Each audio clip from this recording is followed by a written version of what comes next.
Et... Bah merci la poule. Ah les gars, bon, sous cette chaleur, j'ai envie de vous dire que c'est pas un temps à aller bosser dehors ça. Il fait tellement chaud, même sorti le chapeau de paille.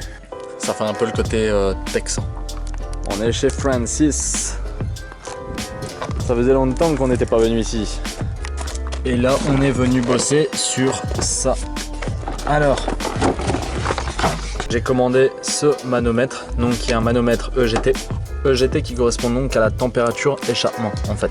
Ce manomètre là, je vais devoir effectuer donc les branchements dessus pour pouvoir l'alimenter. Il y a aussi une sonde qu'il va falloir raccorder. Et on a ici la sonde de température. Alors en fait, ce qui va permettre de prendre la température, c'est cette partie-là. Donc c'est ça qui va rentrer à l'intérieur. Et c'est cette espèce de petit embout en fait qu'il va falloir souder cette pièce-ci sur le collecteur d'échappement. Alors, j'ai déjà ici les câbles qui avaient été coupés. Je sais que de souvenir, il y avait du 12 volts qui arrivait d'ici. Normalement, on doit avoir du 12 volts en continu. On va voir si c'est ce qu'on a.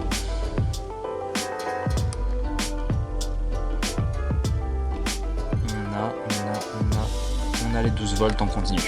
Donc là on est bon. On est en train de scotcher et d'étirer tout le câble qu'on a rajouté. On a maintenant assez de longueur. Alors je vais voir où est-ce que je vais placer le manomètre. En sachant qu'il y a tous ces fils qui sortent directement. Donc il n'y a pas de fiche, on ne peut pas les débrancher, les rebrancher. Donc il va falloir passer tout ça quelque part. Parce que ici, en soi, ça pourrait être pas mal. Parce qu'en soi, le niveau d'essence, je m'en fous un petit peu. Alors, j'ai pas de support de mano. Donc, à mon avis, je pense que ça sera Colson. Et ça, il faut les faire passer sur le côté ici. Je pense qu'on va tenter, puis on verra ce que ça donne.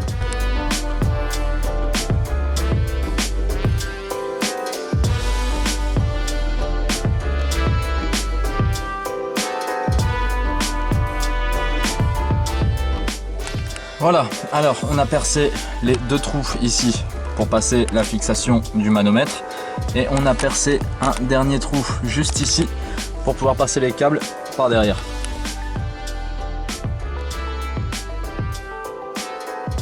J'en connais un qui a dégainé ce genre de produit de drift manufacturé par lui-même. Et... Ah bah bravo! Ah mais là je pense pas. T'as fait la course avec une Porsche? Ouais, les anciens modèles en cabriolet. Je sais plus c'est quoi comme modèle. Excellent. Et j'étais avec Ludo, j'étais là, on parlait et tout, tu vois. Il me dit vas-y, il dit putain, il dit j'ai pas envie de te gonfler. Il dit mais une petite ligne droite, tu vois. Il dit je te suis avec le cache-caille.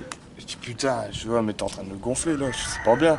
Et 5 minutes après, bah, il m'a fait gonfler forcément. J'ai descendu l'équipement, je me suis équipé. Et donc on est descendu, on a fait une petite ligne droite. Bah là j'étais tranquille, tu vois, il était à mon cul. J'ai tapé une petite pointe, 120. Il me dit ah, vas-y, va refaire une ligne droite. Bah ok, hein, je vais refaire une ligne droite. Je repars au fond. Et en faisant demi-tour au fond, j'ai vu une petite Porsche passer, tu vois. Un ancien modèle en cabriolet, elle était propre en plus. Et je voyais qu'il ralentissait, il m'attendait. Du coup, je suis arrivé en fond à son cul. Le gars, il m'a regardé dans son rétro, style de dire, mais il veut quoi, lui? Il m'a fait un pouce. Il a mis une reprise, j'ai mis plein gaz, j'étais à son cul. Et tu le suivais? Jusque 140 km/h, gros. Mais non, allez. Ludo, il suivait pas. Ludo, il suivait pas. Il a pris une vidéo, mais il l'a mis en story. Ah, c'est lui, du coup, qui t'a dit la vitesse et qui t'a dit à comment. Ouais. Parce que je me suis pas fié à la Porsche, le gars il s'est barré après. Et arrivé en bas de la rue, bah j'étais à son cul et... Bon après je l'ai laissé partir parce que... c'est une machine quand même. Mais à mort. Pour ça tu vois, je sais pas... C'est un combien en fait le moteur du coup? C'est un 125 Rotax Max, 125 cm3, 29,5 chevaux à peu près. Et c'est un moteur de karting à la base, tu vois. À la base c'est un karting complet en fait. Et on a craqué, on a découpé l'avant et on a créé un trike.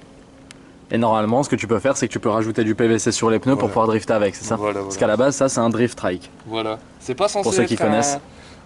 Un trike de course, quoi. Ouais, même si là, il fait un peu drag aussi, quoi. Ça, mais il est violent. C'est pour ça qu'il faut pas le mettre dans les mains de tout le monde, parce que moi, je le connais, j'ai déjà eu la sensation de rouler avec plusieurs trikes. Et celui-là, il n'y a rien à voir avec tous les trikes. Non, mais il est trop violent.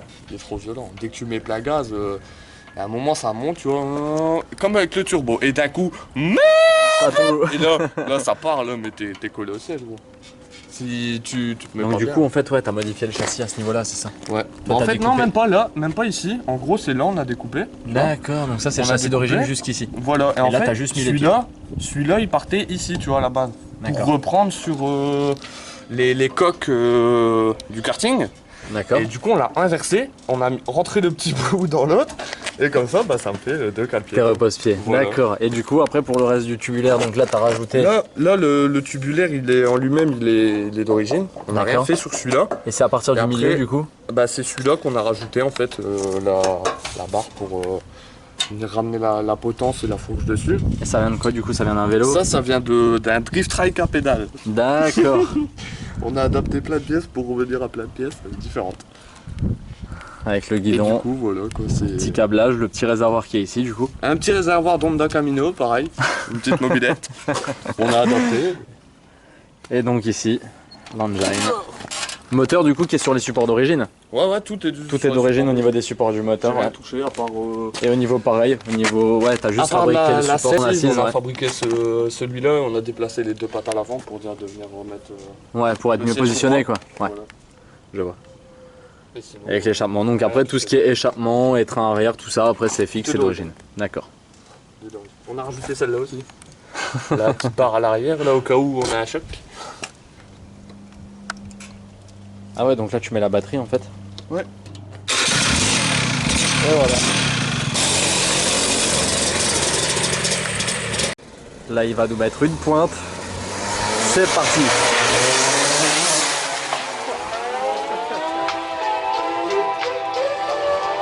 Énorme. Et là.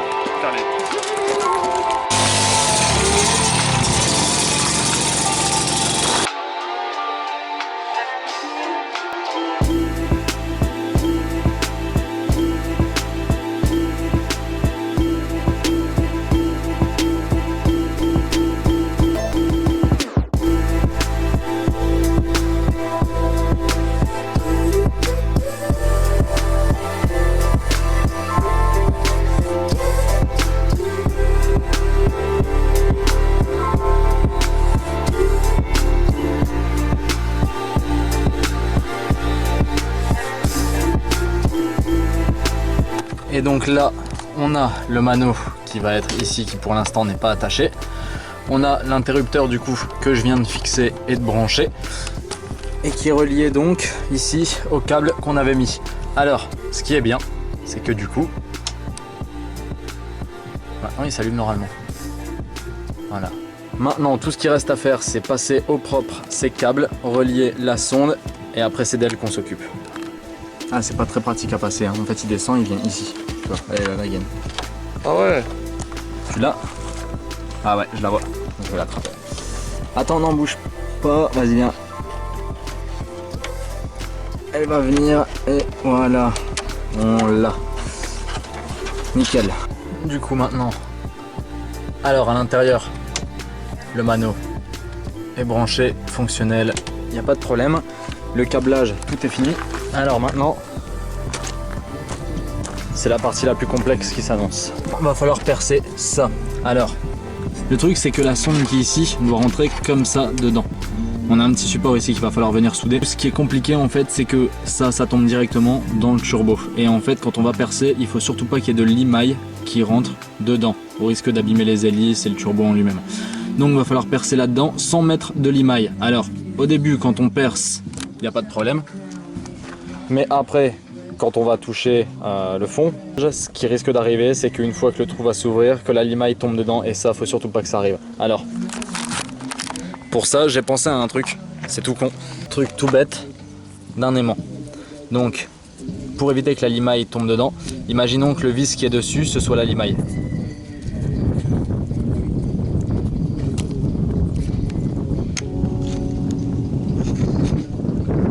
En fait, si tu mets l'aimant sur la mèche, que je scotcherai après, la vis est aimantée aussi. Donc si ça c'est la limaille, normalement elle doit venir rester accrochée au forêt et pas tomber dans le collecteur.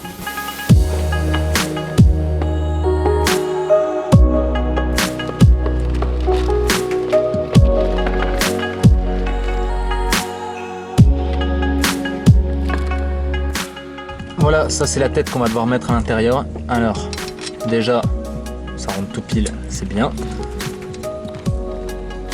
Et en plus, on a de la chance. Ça se visse un petit peu. Alors, maintenant, ce qu'on va devoir faire, ça va être ici, tout le tour, venir déposer un petit cordon de soudure.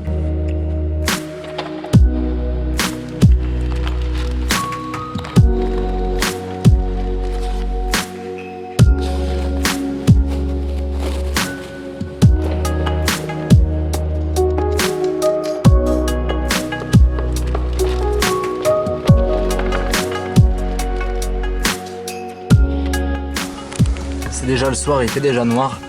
Là, on a monté et soudé du coup la fixation de la sonde de GT. Et maintenant, un petit test, forcément.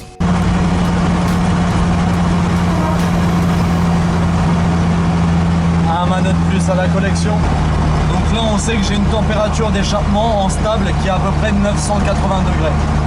Donc c'est énorme.